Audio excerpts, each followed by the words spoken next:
이 룻이 그 보아스와 나오미의 지시에 따라서 이제 추수할 때까지 계속 이 보아스의 밭에서 머물고 이삭을 줍게 됩니다. 제가 룻기를 강의하면서 말씀드렸던 것처럼 그 6월절이 시작되면서 오순절 기간 동안까지 7일 동안 7주, 이걸 7.7절이라고 하는 오순절이 될 때까지 이 보리 추수를 하는 계기다, 절기다 이렇게 말씀을 드렸고요. 그 보리 추수를 하는 절기를 이스라엘 사람들은 오멜세기라고 불렀다 이렇게 말씀을 드렸습니다. 그 오멜세기 동안에 이스라엘 백성들은 추수를 이제 다 끝내게 되고 그 추수 자기들의 이른 곡식 그 보리 수확을 하나님 앞에 드리게 되는 맥추절을 맞이하게 되는 겁니다. 근데 이 오멜세기를 7주 동안 7일, 즉 50일 동안 보리 추수를 끝내게 됐는데 그 끝내는 동안에 이삭을 줍는 이 룻과 같은 여인들은 계속 그 추수를 하는 하인들의 뒤를 따라다니면서 떨어진 이삭을 줍게 됩니다.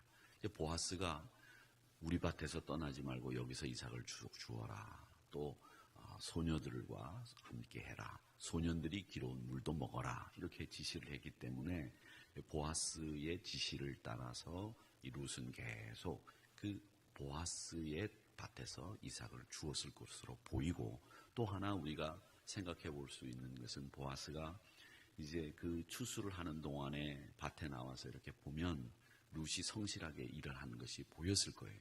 그러면 이 보아스가 룻과 불러다가 대화도 나누고 또 유력한 친척이고 또 이 보아스가 룻에게 관심을 기울였기 때문에 아마 이런저런 대화들이 이루어졌을 것이다 라고 하는 것을 우리가 알 수 있습니다.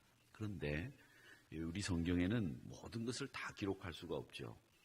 복음서 기자들도 우리가 이 하늘을 또 바다를 먹물 삼아도 우리 하나님의 사랑을 다 기록할 수 없다고 찬송가도 그런 가사가 있지만 이 복음서 기자들도 우리 이 세상에 있는 모든 책에다가 예수님의 활동을 다 기록할 수 없을 것이다 라고 말씀을 하셨는데, 이 성경 안에 나오는 내용만 가지고는 보아스와 룻이 어떤 대화를 나누었는지는 우리가 알 수가 없습니다. 그러나 분명한 것은 이 보아스와 룻이 대화를 나누었을 것이면 틀림이 없을 것이다. 어떤 대화를 나눴을까라고 하는 것을 우리는 한번 생각해 보게 되는데, 그 대화를 나눈 것을 이 나오미가 이 룻에게 이야기하는 것을 보면 이런 과정들이 진행되지 않았을까라는 생각을 해보게 되는데, 오늘 이 시어머니 나오미가 이런 이야기를 합니다. 야, 너 가까운 친족인 이 보아스, 그 보아스가 오늘 밤에 타작마당에서 보리를 까불리라. 즉 이 이삭을 벤 다음에 그 이삭을 가지고 이 보리 나달을 터는 날입니다. 그 보리 나달을 털 때에 끝나고 난 뒤에 그 나달을 털고 난 뒤 사람들이 밥을 먹고 자리에 누워서 밭에서 잠을 자게 될 때 그 발치에 들어가거라 이렇게 이야기를 하게 됩니다. 자, 그러면서 뭘 얘기하느냐면 3장 1절의 말씀에 보면 내가 너를 위하여 안식할 곳을 구하여 너를 복되게 하여야 하지 않겠느냐 이런 말씀을 합니다. 근데 이 말씀은 무슨 말씀이냐면 이 나오미가 네가 거처할 곳을 내가 마련해 주겠다 이렇게 얘기를 하지만, 나오미가 지금 입장에 집을 사주고 이 나오미가 룻에게 집을 사주고 무슨 이 혼수를 마련해주고 할 그럴 형편은 아니잖아요. 지금 다 털고 모압 땅에서 빈손으로 돌아온 입장에서 안식할 곳을 구하여야 하지 않겠느냐라고 하는 이 말은 결국 무슨 말이냐면 간접적으로 그런 얘기를 하는 거죠. 너 다시 이 결혼을 해야 되겠다. 보아스와 결혼하는 것은 어떻게 생각하니? 라는 말이에요.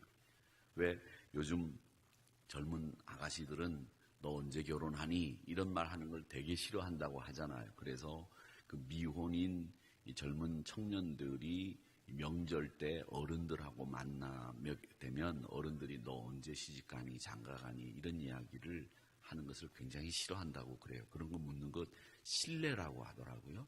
그래서 그걸 피하기 위해서 명절 때는 자기네들끼리 배낭여행을 외국으로 간다 뭐 이런 얘기들을 하는데, 우리나라 말에는 그 결혼 언제 하니라는 말을 완곡하게 표현한 말이 있지. 봄에 국수 먹을 수 있는 거야, 이런 표현들을 쓰잖아요. 그게 완곡하게 표현하는 거죠. 너 언제 결혼할 거야, 막 이런 말들. 그게 국수 먹는다라는 표현으로 쓰는데, 바로 이게 1절의 말씀이 그런 의미로 생각을 하시면 돼요. 야, 너 내가 안식처를 구해야 되지 않겠니? 너를 복되게 해야 되지 않겠니? 라는 말은 네가 이제 다시 재혼을 해야 되지 않겠냐. 그런데 이 재혼을 할 때는 이스라엘 법에 의하면 수혼법이라는 게 있어요. 수혼법.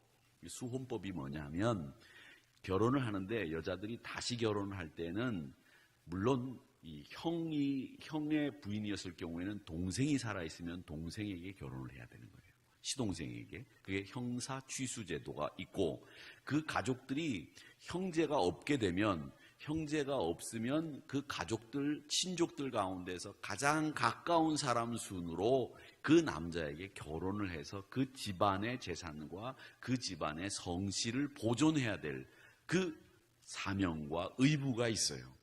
그 신명기 말씀에도 나오는데, 그게 수혼법이라고 그래서 가까운 친척별로 가까운 순서대로 결혼을 하는 거예요. 그러니까 만약에 룻이 결혼을 해야 된다고 한다면 룻에게 가장 가까운 친족에게 가서 결혼을 해야 되면, 그 결혼을 해야 될 대상이 엘리멜렉으로부터 아니면 자기 남편 말론으로부터 시작을 해서 가까운 친척들과 결혼을 해야 되는 거죠. 자, 그런데 한번 여기서 이 룻의 이야기를 하기 위해서 우리가 나오미 이야기를 좀 한번 해봐야 될 필요가 있어요. 왜 그러냐면, 사실은 룻은 유대 여자가 아닙니다. 모함 여자죠. 그렇기 때문에 이 모함 여자는 수혼법에 해당되는 여자가 아니에요. 그리고 형사취수제에 해당되는 여자가 아니에요. 왜? 이방 여자이기 때문에. 그렇다면 사실은 이 수혼법이나 형사취수제의 이 유대 전통에 의한 법률과 규례에 따라서 결혼을 다시 해야 될 사람은 누구냐 하면 나오미. 좀 약간 이게 여러분 망측하게 들릴 수는 있어요. 야, 시어머니가 며느리도 있는데 재가를 해? 야, 이건 망측하다. 아니요. 그런데 이게 망측하다고 생각하기 전에 사실은 지금 엘리멜렉이라고 하는 유대 남자와 결혼을 했던 여자 나오미가 남편을 잃고 혼자 돌아와서 베들레헴으로 왔을 때는, 남편의 고향으로 돌아왔을 때 누가 먼저 이 수혼법에 의해서 결혼을 해야 되는 여자라고 한다면 나오미예요. 그런데 나오미는 자기가 결혼하지 않고 누구를? 룻을 결혼을 시키는 거죠.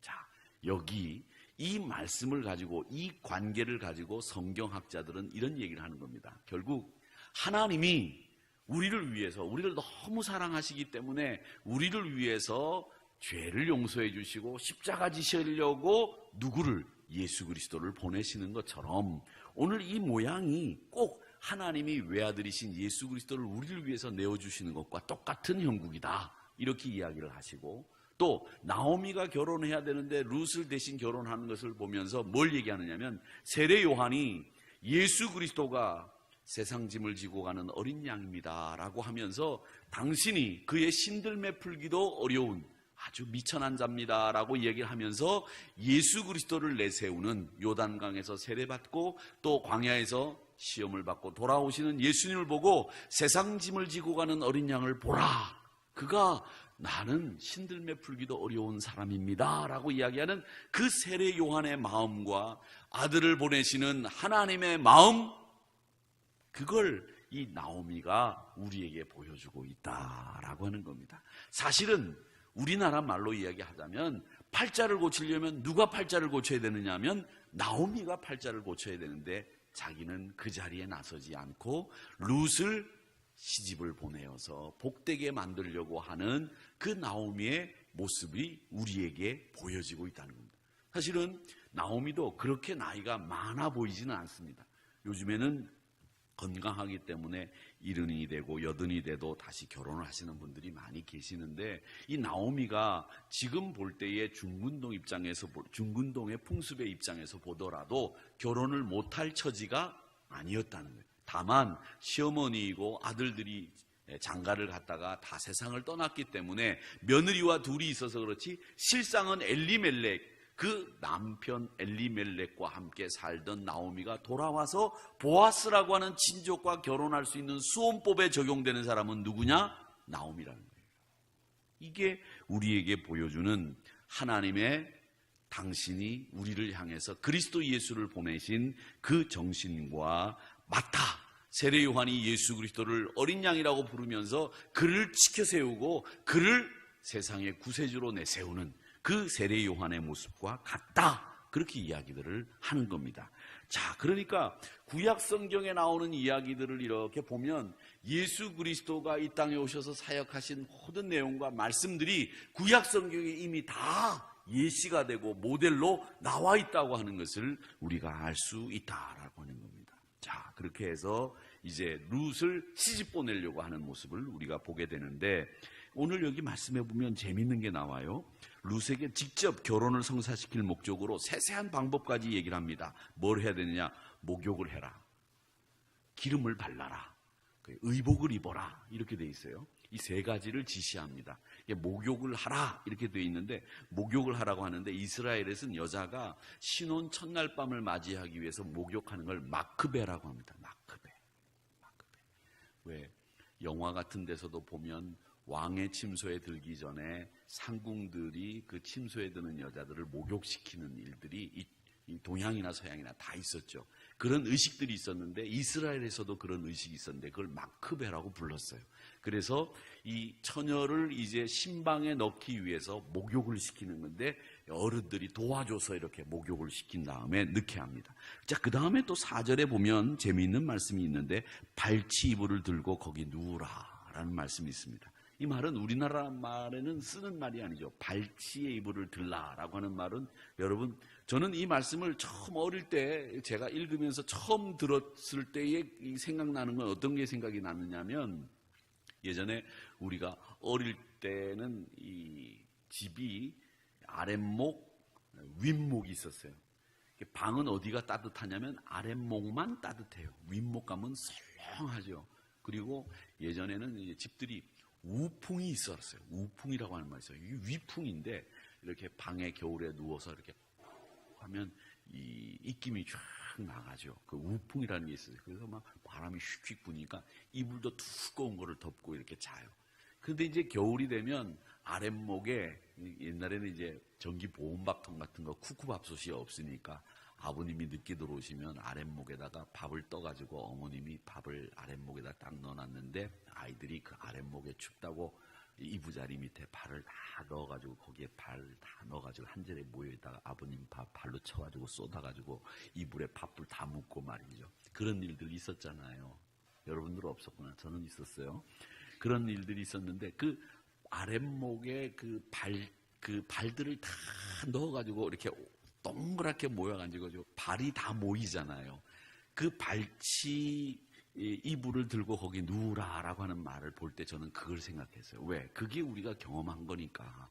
그런데 원어에 보면 발치 이불 아래 누우라라는 말은 뭐냐면 이게 조금 이 상스러운 표현입니다. 그러니까 남녀 상열지사라고 옛날 어른들이 고전에 보면 남녀 상열지사라는 말이 있어요. 그게 남자 여자가 이렇게 하는 더 좋은 말로 얘기하면 이런 말은 이제 더 나중에 또 한자어로 또 써야 되는 표현인데 구름과 비의 정을 나눈다 뭐 이런 표현이 있긴 있는데 이게 그걸 남자 여자가 사랑을 하기 위해서 갖는 과정을 이야기하는 말이에요. 이 말이. 그러니까 발치 이불을 들고 누우라는 거 우리와 같은 문화 풍속의 그런 얘기가 아니죠. 그런 뜻을 가지고 있는 말입니다. 그러니까 어머니인 시어머니인 나오미가 룻에게 세세하게 다 이야기를 합니다. 그렇게 누워 있으면 그러면 보아스가 그 다음엔 알아서 할 터이니 그의 뜻대로 하거라. 이런 이야기를 하는 말씀이 오늘 이 5절까지의 내용입니다. 자, 이 모습을 보면서 우리는 한 가지만 오늘 생각을 해보게 되는데 이 나오미가 이야기하는 것을 듣고 룻이 어떻게 하느냐. 룻이 듣고 뭐라고 얘기를 합니까? 그 룻이 그 시어머니에게 이르되 뭐라고 하느냐. 자, 5절 하반절에 보니까 말씀대로 내가 다 행하리이다 하니라. 이렇게 되어 있습니다. 사실은 어머니를 따라서 베들레헴으로 온 모압 여인의 입장에서 보면 어머니 그게 무슨 소용이 있습니까? 그게 될 일입니까? 안 될 수도 있습니다. 자기 의견을 피력할 수 있어요. 그리고 여자라면 자기 자존심이 있기 때문에 그렇게 어머니가 말하는 대로 저 안 가겠습니다, 이렇게 이야기할 수 있는 고집이 이 모압 여인 룻에게 있어요. 왜 없느냐? 왜 있느냐? 이 모압 여인 룻이 어머니 앞에서 뭐라고 얘기했습니까? 친정으로 가라. 그랬을 때 무슨 소리입니까? 어머니가 죽어 장사 지내는 곳에 나도 묻힐 것이고 어머니의 하나님이 나의 하나님이 됩니다. 이렇게 분명하게 자기의 신앙의 가치관을 이야기했던 여인이었기 때문에 이 부분에 대해서 어머니 무슨 소리입니까? 어머니하고 저하고 같이 우리 한번 잘 살아봐요, 이렇게 이야기할 수 있는 처지란 말이죠. 그런데도 이 나오미 말에 룻은 그저 어머니께서 저를 위해 그렇게 축복하고 안식할 곳을 구하신다고 하면 5절 말씀에 말씀대로 내가 다 행하리이다 라고 하는 말씀을 하고 있다는 겁니다. 여러분, 이 말씀을 보면서 성경학자들은 이런 얘기를 합니다. 요한복음 3장 30절에 보면 세례 요한이 이런 얘기를 해요. 제가 이 룻과 나오미의 관계를 세례 요한과 하나님과 예수님의 관계에 설명을 해드렸는데, 세례 요한이 요한복음 3장 30절에 보면 그런 말을 합니다. 그는 흥하여야 하겠고 나는 망하여야 되리라. 이게 세례 요한이 한 말이에요.